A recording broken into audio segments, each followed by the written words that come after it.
I'm gonna teach you, viewer, or you have probably seen this video before or the first time seeing it. Gonna teach you how to make a Lego butterfly 2-in-1, a Lego butterfly or weapon. Okay, first get these two pieces and then connect. So it will snap.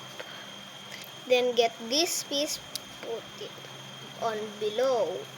It's a brick separator. Make sure it's 2 brick separators. Okay, so it will like this. Then get this piece, and then connect it here. The same with here. This is the butterfly and this is the knife.